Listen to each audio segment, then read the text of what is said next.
Abandoned and decaying in the woods, this once international giant of commerce and industry sits derelict and alone, slowly being overtaken by nature, and most recently devastated by fire and partially demolished.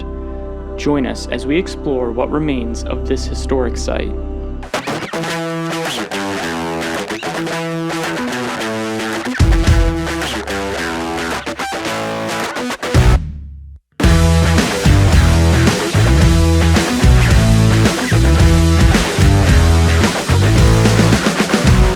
This massive hall was once the main factory building for the Vacant Machine Company. Founded in 1877 by inventor Oberlin Smith, the company initially started out as a small machine shop, but eventually grew to become a leading producer of metal forming presses. Vacant presses were used extensively to produce automobile parts for major car manufacturers such as Ford, Packard, and Cadillac in the early 1900s. The company also produced presses for Baldwin Locomotive Works, General Electric, and the U.S. Mint. Look at this giant machine on the ground.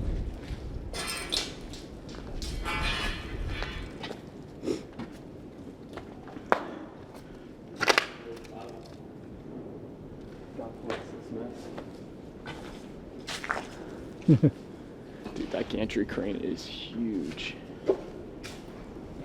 Between 1914 and 1917, Ford also purchased almost 500 presses for the war effort. Bathroom.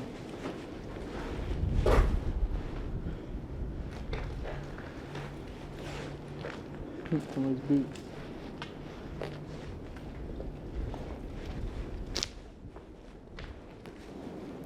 Known as the Nikola Tesla of New Jersey, Oberlin Smith was progressive and always looking for cutting-edge applications for his presses.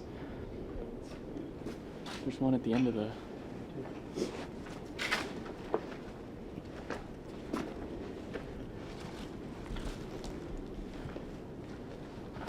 These are molds. They would put stuff in and close it. Oh, yeah. Wait.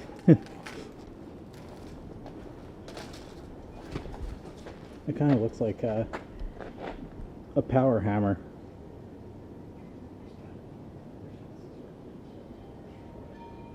Let's go up to that corner. That machine up there looks pretty cool. Just... In 1903, a fire burned down the factory, but his resolve was unbroken as the factory was rebuilt the next year and resumed operations.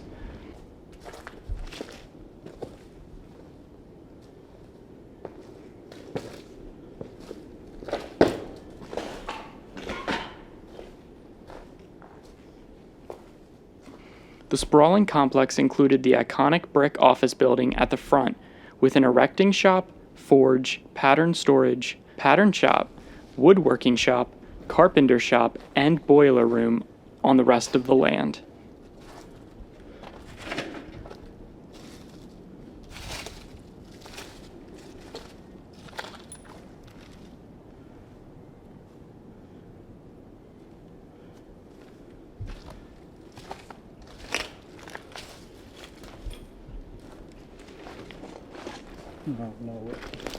I have no idea what that is. Me either. What is that? But that's a fuel dryer.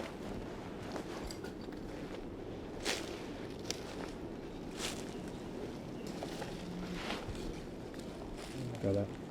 Come around this side.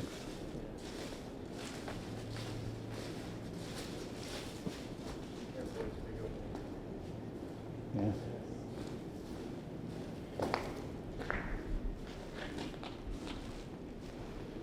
This looks pretty awesome.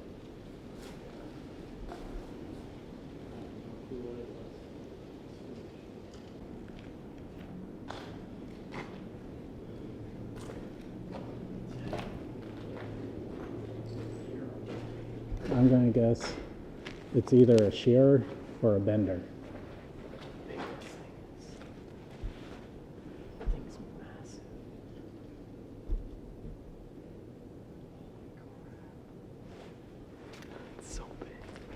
Lamb legs lives. Through the doors. definitely a homeless person living here too.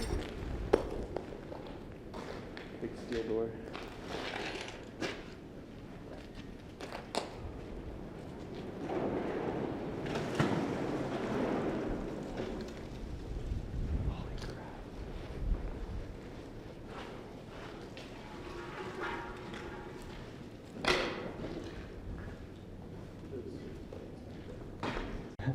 Scrap cans. In 1926, Oberlin Smith passed away, handing the company off to his son right before the Great Depression. After experiencing financial troubles, the company was sold in 1939 to a new owner and regained prominence by producing machines to build munitions and airplane components for the military during World War II. Oddly enough, both Great Britain and the Soviet Union also turned to Ferrocute for presses to help them in the war effort. Another crane. 2 of them. Just small ones. And some kind of machine in the back corner. Go see what it is.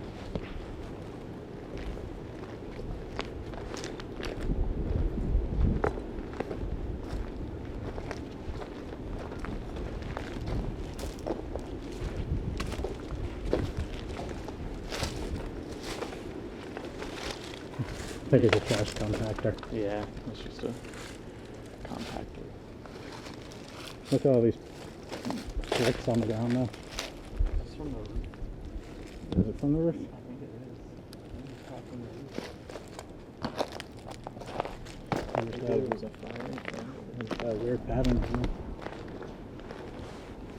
At its height, nearly 700 workers were on site between 3 different shifts at the factory.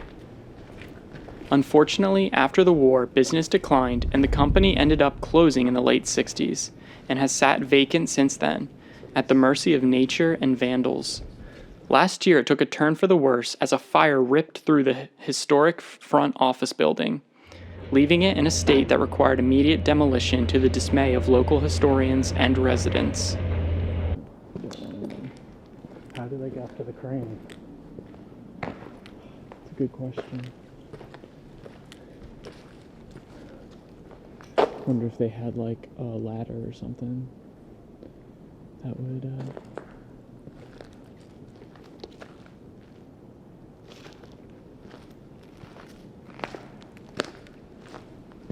Oh, we didn't look in this room over here. Is that another bathroom? I don't know.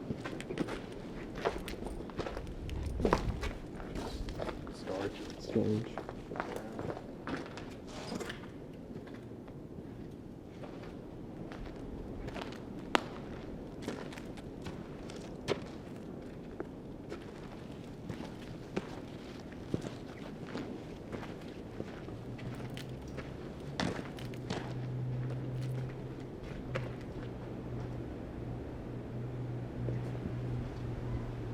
Yeah, nothing. It's just a shell of a building now. This is where it's at. Yeah. Oh man. Ladder. There you go. That's the ladder to get up to the crane. This one at least. It's the bucket. Those look so sketchy though. It's all warped and bent. It's just a plank of wood up there. See, just a plank of wood. Yeah, that's so sketchy. I would not mess with that. If you want to go up there and get pictures, What's up? I'll let you go get pictures if you want. Yeah. Unless I got a harness holding me into a steel beam.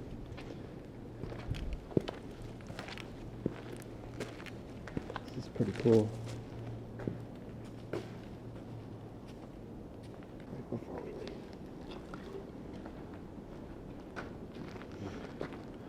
These are all molds. They look like... I really think they're power hammers. You sure? They're not molds? Well, molds to make power hammers. Yeah, exactly. To do the That's what I was thinking too. cast steel molds. Yeah. This place is so incredible. Just seeing all the architecture.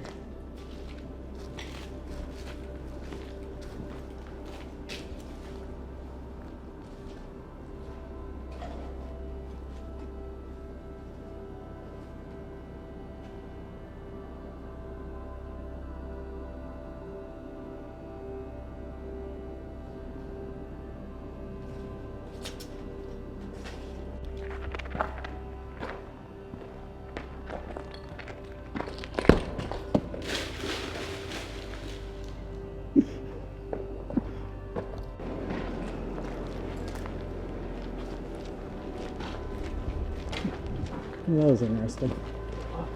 Train used to come into here. These are rail ties. Or railroad tracks. Unless they just have machinery. Oh no, look, it curves around. See it curving? If I curved up and then there was some tracks, I couldn't see it. Yeah. Couple tracks. Yeah. So this one probably curved back down to that one or something. That's interesting. Well, so it's just like heavy moving van type things, trailers.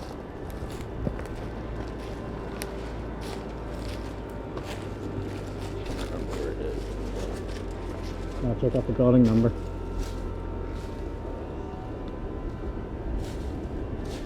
It's kind of cool looking.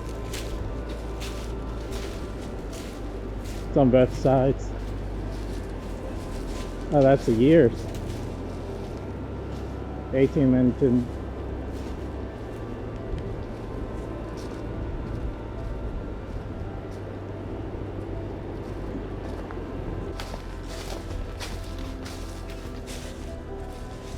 It's an old crane van.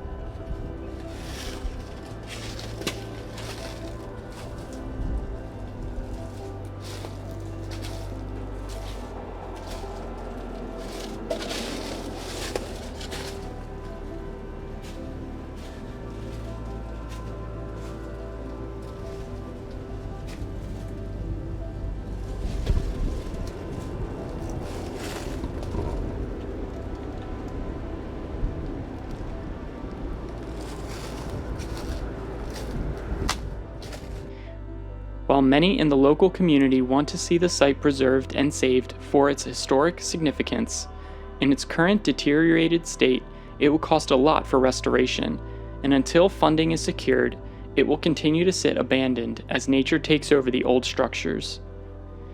What does remain is a testament to the genius of Oberlin Smith and to the rich industrial heritage of the community.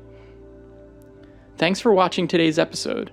If you enjoyed this video, make sure to both like and subscribe to get notified when new videos are released, and also make sure to follow us on Instagram and Facebook to see photos and live videos from all of our explorations. You can find links to those in the description below.